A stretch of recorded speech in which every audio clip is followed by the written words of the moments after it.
As the energy moves faster, the power of it is more. And the more powerful the momentum, the less the belief matters. In other words, it's sort of like, in a sort of awkward way, the faster the train's going, the less significant the rock wall is to it.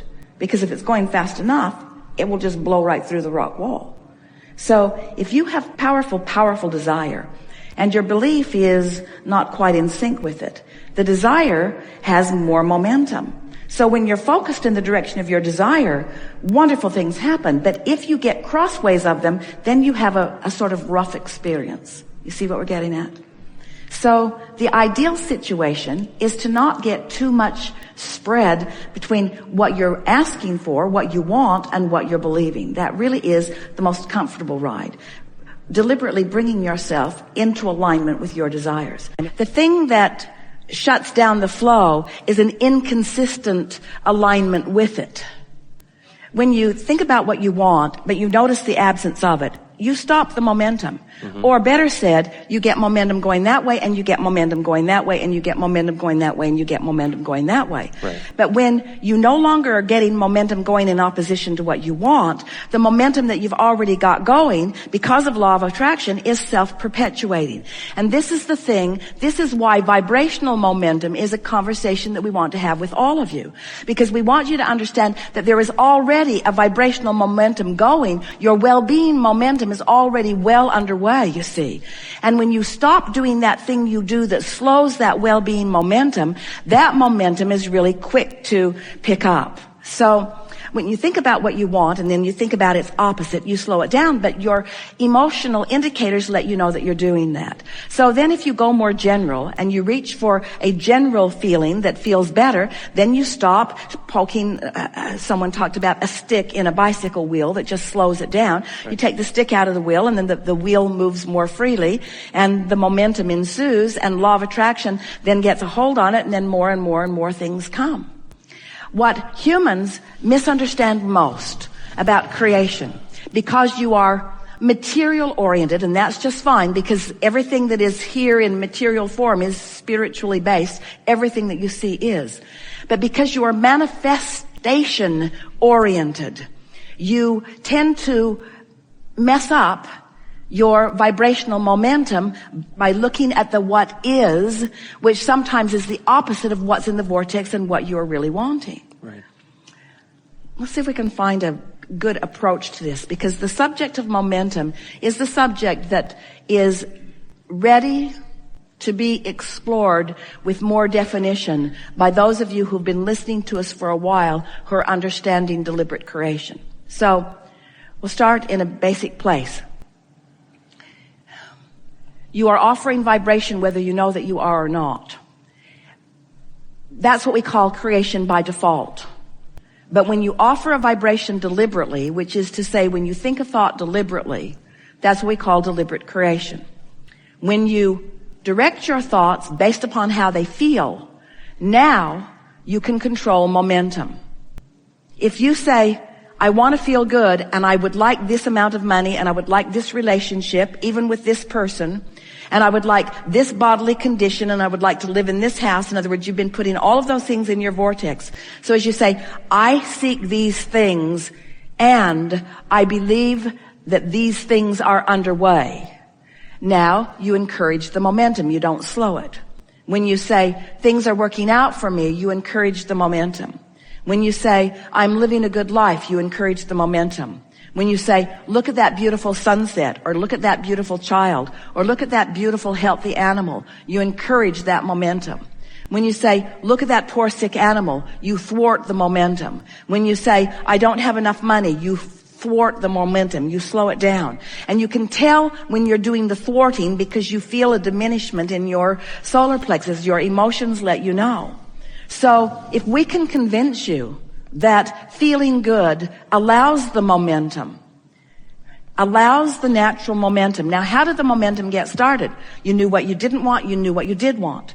That you sent off a rocket of desire, momentum. What continued the momentum? We know what you want. We agree with it. We stand there focusing upon it. We add to the momentum of it. The momentum of well-being is the most powerful force in the universe. In fact, it is the only force in the universe. There is no source of darkness. There is only a source of light. But when the light is disallowed, then you find yourself in darkness. You don't look for the dark switch when you come into a room. You can turn a resistor which will resist the light. Every thought that you think is momentum. So if you are thinking a thought about your inappropriateness, or if you're thinking a thought about your misfortune, or if you're thinking a thought about someone else's misfortune, then that thought has a vibration, and that thought begins to gather other thoughts to it. This source energy from which you come is a momentum and a force that is indescribable in relationship to the puny momentum that you can get going as you worry about unwanted things. In other words, when you worry about something unwanted, all you do is put a stick in your own spokes and slow your own momentum, but you don't keep the earth from spinning in its orbit. You don't keep the plants from continuing to re-nurture. You don't keep babies from continuing to be born. You don't stop the well-being. You just prevent your participation temporarily in the well-being, you see. So when we talk about momentum, we want you to begin to feel this huge momentum of well-being. And when you try just a little bit, that stream will sweep you and it will carry you. And you know it. You find yourself in these moments where you've been in high good humor for a while. Sometimes it's the influence of visiting with a friend. Sometimes it's because you've been in a group environment. Sometimes it's because you've sat in a gathering like this and you've listened to us speak to you of the perfection of that which you are. And as you get that sort of momentum going and it's active in your vibration for just a little while, meaning the other is not active in your vibration for just a little while, you see the evidence of that positive momentum, you see. Right. So someone like Jerry did not care about things. Esther has hired someone who's going to come and help her with some property management because she finds herself with more things to tend to than she has time or desire to tend to. So she was making a list of the properties, and she was making a list, sort of taking an inventory of the vehicles and the equipment and the buildings. And as she began writing, she discovered to her amazement that there are 19 buildings on the Abraham Hicks property. And so for a moment this morning, she said to Jerry, "What were you thinking?" What were you thinking? And then she remembered what he was thinking. This is fun. And this is employment for Mike and his crew. And this is something to give my attention to. And this is something that fills in. This is an exercise of understanding creation. This is an opportunity to focus and flow and watch what happens. This is an opportunity to watch manifestations fill in around thought. This is what we have been born to do. We are born to think and watch the actualization that comes in around our thought. This is not just the basis of economy. This is the basis of life experience. This is the reason that we exist.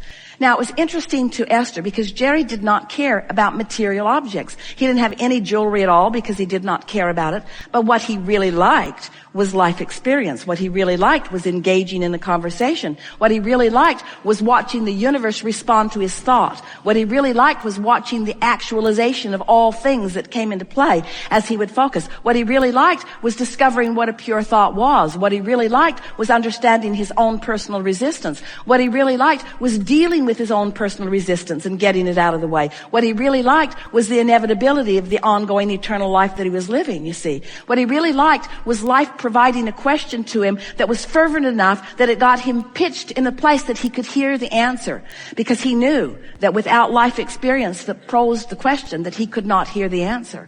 What he liked was being of service to others. What he liked was being of value to those who could find the light that he was or not, you see. And so everything that we're talking about is the same thing, isn't it? Whether we're talking about being the light, whether we're talking about economy, whether we're talking about energy, whether we're talking about focus, but none of it makes any difference to any of you if it doesn't move you in the way you feel. Because if it isn't for the joy that you discover in the alignment, then there really isn't anything, you see. So Jerry, through his life experience, and Esther to a large extent too, came to realize that as we have been speaking right from the beginning, from the first weeks that they were interacting with us, that the basis of your life is freedom. You are so free you can choose bondage. You can choose a thought that feels good, or you can choose a thought that doesn't feel good. You can choose to be in the flow of the stream of who you are, or you can pinch yourself off temporarily. But you are free to make that choice, and no one else can make that choice for you. That is ultimate freedom. The basis of your life is absolute freedom. And the result of this life is expansion. You cannot exist and you can't cease to exist. So you cannot exist and you can't cease to exist without expansion being the natural result of your existence. But if you understand that the purpose of your life is joy, the purpose of your life is to ascertain where you stand, get a bead on it, and compare it to who you really are and how you really feel. If you will let the purpose of your life be that joy, then you will guide yourself thought by thought, emotion by emotion, to the furthest most expansion that is you. You will experience then the freedom that you can't get away from and the expansion that you can't get away from, but you experience it in the joy which is your choice, you see.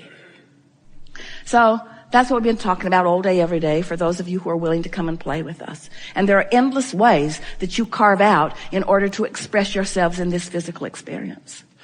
This has been the most interesting day that we've experienced for these reasons. You're intense,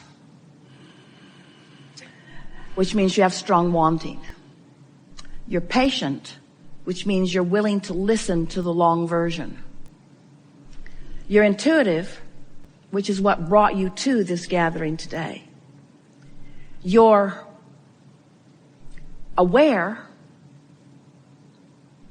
That's why you felt energy moving through you in stronger ways. You're queued up for self-realization that when others watch it happen will be pleasing to you, maybe not to them, but will be pleasing to you for this reason. We've been talking about energy. We've been talking about source. We've been talking about God. We've been talking about emotions. We've been talking about energy. We've been talking about flow. We've been talking about stifling and blocking. We've been talking about flow. But now we want to talk about cars. We want to talk about houses. We want to talk about lovers. We want to talk about mathematical equations. We want to talk about science. We want to talk about invention. We want to talk about creation. We want to talk about musical projects. We want to talk about books that you are writing. We want to talk about children that you are playing with and that you are raising. We want to talk about relationships that you are forming. We want to talk about the beautiful things in the world that you are attracting to you. We want to talk about the things of this earth that you are focused upon. And we want you to find a way of integrating this vibrational, law-based, universal knowledge, of integrating it into the details of the things that are important to you. We want to talk about your influence in your team winning. We want to talk about your reveling in the choir that the kids at your school are singing. We want to talk about the joyful things that your world is about. We don't want to distract you from the details of this physical life. We don't want to distract you from the food that you are eating or from your bodies that you are molding into the look and feel that you want. We don't want to distract you from anything that is of a physical nature. We just want you to look at the things that you are desiring and that are around you that are of a physical nature through the eyes of vibration, through the eyes of emotion, through the eyes of empowerment, from the eyes of assistance. We want you to allow yourself to integrate the broader perspective of Source into the details of your life. We want to say to you that when you are involved in the details of your life, and this is what you're bringing to this conversation, yes. When you are involved in the details of your life, and you are not conscious in the moment of your alignment, that's where overwhelmment comes from. When you are involved in the details of your life and you are in conscious concert with alignment, that's when your ecstasy comes. That's when your passion comes. That's when your thrill comes. Those are those high points that you keep wanting to bounce to another and to another and to another. In other words,